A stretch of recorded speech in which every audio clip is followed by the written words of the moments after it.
शहीद कमलेश प्रजापत अमर रहे, अमर रहे, अमर रहे। आज मेरे संघर्ष के साथी बड़े भाई साहब भिखाराम जी प्रजापत की बेटी टेम्पो प्रजापत के सम्मान के मंच पर उपस्थित सम्मानित मंच और हमारी इस बेटी को आशीर्वाद देने के लिए आए मारवाड़ के विभिन्न गांव ढाणी कस्बों से पधारे कुमार प्रजापति समाज के साथ में सर्व समाज के गणमान्य नागरिकों, युवा साथियों, बुजुर्गों और माताओं बहनों को मेरी तरफ से जय श्री राधे। साथियों, आज आप जिस बेटी का आप सम्मान कर रहे हैं, आप लोग, ये कोई सामान्य परिस्थितियों से संघर्ष वहां तक नहीं पहुंची, विदेश तक पढ़ाई करते हुए सामान्य परिस्थितियों में साउथ कोरिया पहुंची है।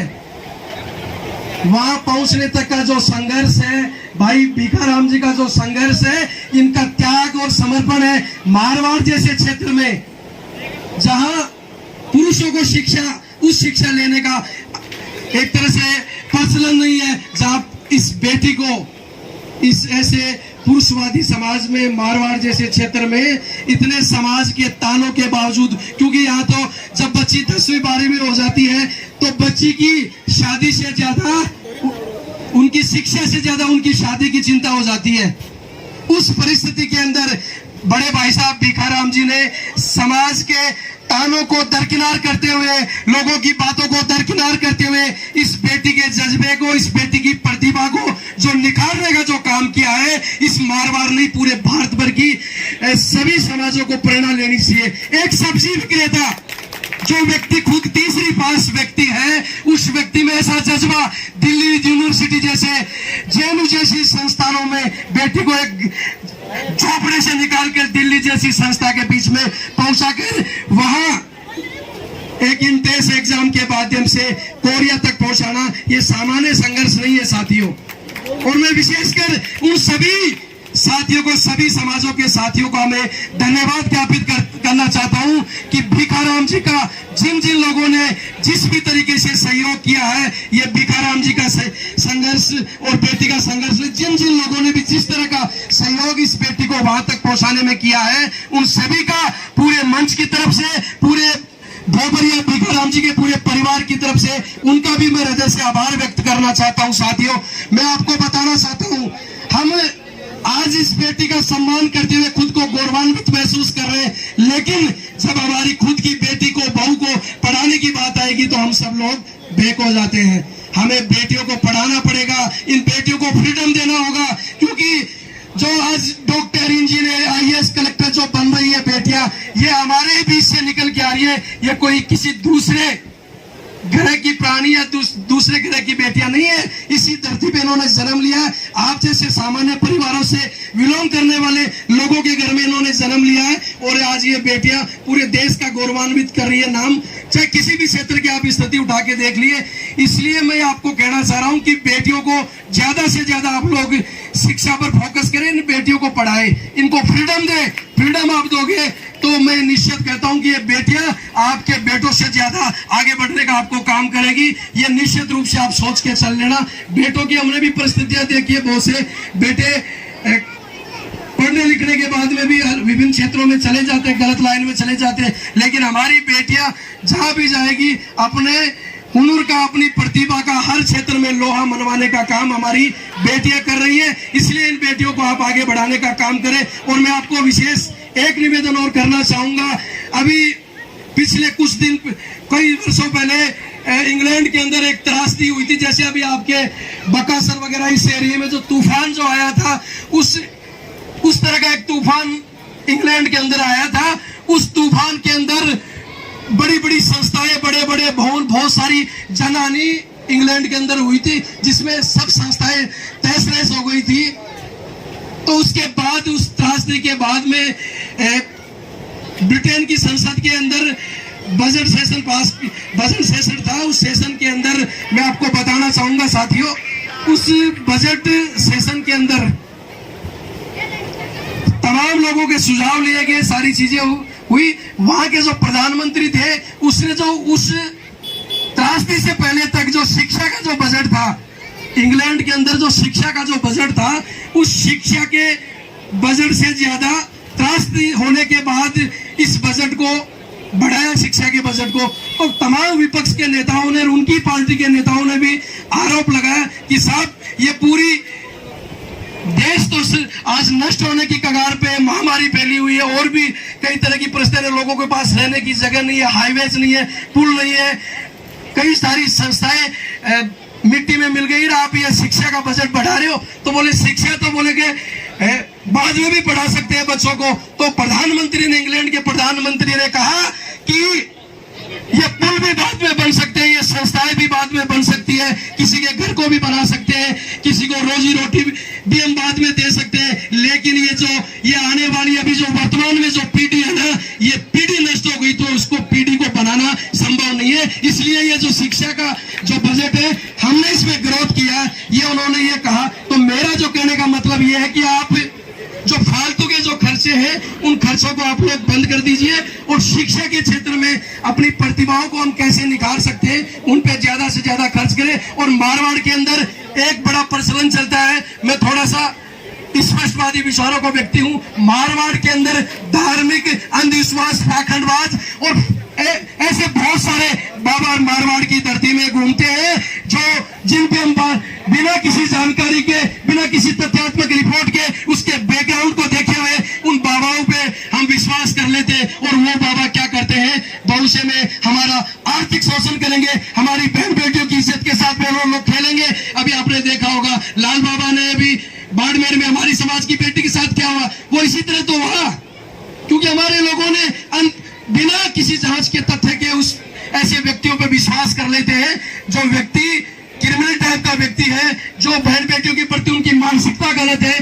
तो ऐसे लोगों पर हम विश्वास करके हमारे स्वयं के साथ में भी धोखा करें, हमारे सिस्टम में जो लोग हैं उनके साथ में भी हम धोखा देने का हम लोग काम कर रहे हैं। इसलिए तमाम जो आप लोगों से मेरा निवेदन है कि धार्मिक जो हमारी पुरानी वक्त से जो चीजें चलती आ रही है, उन तक तो आप मेंटेन रख लीजिए, उनमें भी आपको कटौती करने की जरूरत है। मैं तो ये देख रहा हूँ कि जगह जगह आज मारवाड़ के अंदर कभी कौन सा कार्यक्रम हो रहा है धार्मिक, कभी कौन सा हो रहा है, लाखों रुपए हमारा पर डे का बर्बाद हो रहा है। तो हम ये कह रहे हैं कि आप ऐसे धार्मिक जो पाखंडवाद, आडंबर के जो कार्यक्रम है, उन कार्यक्रम से आप लोग दूरी बनाए, और उस पैसे को अच्छी जगह लगाए, शिक्षा के क्षेत्र में हॉस्टल बनाए, आप बच्चियों को आगे बढ़ाने का काम करें, बेटों को आगे बढ़ाने का काम करें। ये तमाम तरह के कार्य आपको कर रहे होंगे। दूसरा मैं आपको बताना चाहूंगा साथियों, 2021 में 22 अप्रैल को हमारे समाज के बेटे कमलेश प्रजापत की जो हत्या की गई थी, इस सरकार के सिस्टम की वजह से उनकी हत्या की गई, उनके साथ उनका एनकाउंटर किया गया। तो मैं आपको बता रहा हूं साथियों, इस एनकाउंटर की लड़ाई आप संघर्ष, सब लोगों के संघर्ष की बदौलत राजस्थान सरकार को झुकना पड़ा, और इस मामले की सीबीआई जांच की अनुशंसा 40 दिन बाद में केंद्र सरकार को भेजी, और केंद्र सरकार को भेजने के बाद में वहां की सरकार ने बदमाशी की। तो आप लोगों के सहयोग से तमाम 30 सांसदों के हमने लोकसभा और राज्यसभा के सांसदों से पत्र लिखाकर सरकार पर दबाव बनाया। हमने जयपुर घेराव का कार्यक्रम किया, तो उसके बाद ये सारा सिस्टम बना। लेकिन साथियों, इतने सब कुछ करने के बाद में भी सीबीआई ने अभी तक फाइनल रिपोर्ट अभी तक नहीं दी है। तो कहीं ना कहीं हम ये सोचने की बात है कि दोनों के दोनों, इस भाई को हत्या कराने वाला जो व्यक्ति था, उस व्यक्ति को बचाने के लिए दोनों के दोनों पार्टियां जो है हमारे समाज का सहयोग नहीं कर रही है। इसलिए आने वाले वक्त पर आप सभी लोग सोच समझकर हमारे इस भाई कमलेश प्रजापति का जो एनकाउंटर किया गया था, उस एनकाउंटर का जो बदला है, हमें वोट की ताकत पर लेना है। वोट की ताकत पर हमें जिन जिन लोगों ने हमारे साथ गलत किया है, उन लोगों को समय पर हमें वोट की ताकत से हमें उनके साथ बदला लेने की हमें आवश्यकता है। और दूसरा मैं आपको बताना चाह रहा हूं कि राजनीतिक क्षेत्र में भी हम सब लोगों को आना होगा। राजनीतिक क्षेत्र में हम जब तक नहीं आएंगे, इस समाज का कोई सुनने वाला नहीं है। ये जितने भी मुखड़े बैठे हैं ना, इन मुखड़ों का कोई दूसरा व्यक्ति टुकड़ा दूर नहीं कर सकता। जब तक आप राजनीति में नहीं आओगे कुछ भी नहीं होने वाला है। आज शिक्षा विभाग की हम बात करें तो वहां वैकेंसी कौन निकाल रहा है? एक अनपढ़ अंगूठा टेक एमएलए जो मंत्री बन जाता है वो निकाल रहा है। पुलिस विभाग में कौन निकाल रहा है? तमाम जितने भी विभाग है सरकार को कौन चला रहे? वो लोग चला रहे। आप कह रहे हो सामाजिक प्रोग्राम जब हम करते हैं कि बोले राजनीति से हमें दूर रहना चाहिए। राजनीति से भाई क्यों दूर रहे? अगर राजनीति इतनी बुरी होती तो ये लोग एमएलए, एमपी, सांसद, तमाम मंत्री, मुख्यमंत्री बनने के लिए तैयार क्यों रहते? तो राजनीति बुरी नहीं है। राजनीति में जो गलत लोग आ गए इसकी वजह से एक थोड़ी सी भावना चली पड़ी है। इसलिए आप लोग इस सिस्टम को संभाले। और मारवाड़ ऐसी क्षेत्र है जहां मारवाड़ से अकेले इस मारवाड़ क्षेत्र से 10 एमएलए कुमार प्रजापति समाज अपने बना सकता है। ऐसी ताकत राजस्थान के इस मारवाड़ क्षेत्र में है। इतनी बड़ी संख्या में समाज है, लेकिन हम लोग राजनीति की इच्छा शक्ति नहीं है। पंच, सरपंच, प्रधान, प्रमुख, पंचायत समिति सदस्य, जिला परिषद सदस्य थे, ये चुनाव हमें लड़ने होंगे। और कुमार समाज के साथ में हमें जितनी भी वंचित शोषित जो जातियां हैं उन वंचित शोषित जातियों को साथ में लेकर हमें आगे बढ़ना होगा। और उनकी जो समस्याएं हैं चुनाव के अंदर, घोड़े 2 तरह के होते हैं। मैं थोड़ा सा उदाहरण के माध्यम से बताऊंगा आपको। घोड़े 2 तरह के होते हैं। एक तो मैदान में दौड़ने वाला घोड़ा होता है, एक दूसरा होता है जो शादी ब्याह में दूल्हा बैठता है घोड़े पे। तो शादी वाले घोड़े को आप मैदान में ले जाओगे तो वो रेसिंग नहीं कर सकता। वो या तो दर्शक दीर्घा में जो लोग खड़े हैं ना उनमें जाके कोई ट्रेजरी करेगा। और आप मैदान वाले घोड़े को शादी में लाओगे तो वो दूल्हे को नीचे डालेगा। तो हम तो लोग क्या कर रहे हैं कि राजनीतिक भागीदारी समाज की हो वो हो, लेकिन राजस्थान में हमारे समाज के जो लोग हैं वो चुनाव की तैयारी नहीं कर रहे। हम क्या करते हैं, जब चुनाव आता है 1-2 महीना बचता है, 15-20 दिन बचता है, तो हम फार्म भर के चले जाते हैं कि मैं तेरे समाज का व्यक्ति हूँ, मैं प्रजापति हूँ, मुझे आप लोग वोट दे। अरे यार, प्रजापति के साथ में जब अन्याय अत्याचार हो रहा है तो तुम लोग रहते कहाँ हो? उस वक्त आप रहते नहीं। और फॉर्म भर के कह रहे हो कि मैं आपके समाज का हूँ, आप मुझे वोट दो। कभी समाज इस तरह के लोगों को वोट नहीं करेगा। अगर समाज के व्यक्ति को राजनीतिक क्षेत्र में आना है तो सर्व समाज का समर्थन लेकर हर जाति बिरादरी के लिए काम करना होगा। 5 साल के लिए काम करना होगा। हमें मौसमी चुनाव लड़ने वाला नेता नहीं बनना। हमें 5 साल के लिए समाज के लिए, सर्व समाज के लिए संघर्ष करें, ऐसे लीडर हमें तैयार करने की जरूरत है। और आपको मैं बता दूं, अभी कांग्रेस में तो हमें जगह जगह आप देख ही रहे हो, कांग्रेस सरकार में हमें कोई रिस्पॉन्सिबिलिटी नहीं मिल रही। वो तो सोचते हैं कि कुमार हमारे को वोट नहीं देते। और भाजपा की हम बात करें, भाजपा वाले ये कहते हैं कि कुमार तो हमारे गुलाम है, ये खटे जासी, अगर जूता मार लिया आने जाए, कत्तो शोषण कर लिया, कोई कुमार तो हमारे को छोड़ के जाएगा नहीं। अभी जिसका उदाहरण मैं आपको बता दूं, अभी बीजेपी की प्रदेश कार्यकारिणी की घोषणा हुई है। उस प्रदेश कार्यकारिणी की घोषणा के अंदर 29 लोगों की लिस्ट आउट हुई है। उसमें एक सिंगल कुमार प्रजापति लगाने वाला व्यक्ति कोई व्यक्ति नहीं है। बताओ, इतना बड़ा दुर्भाग्य है। जबकि ये कुमार प्रजापति समाज पूरे राजस्थान सहित देश भर में 90% से ज्यादा भाजपा के साथ में जुड़ा हुआ।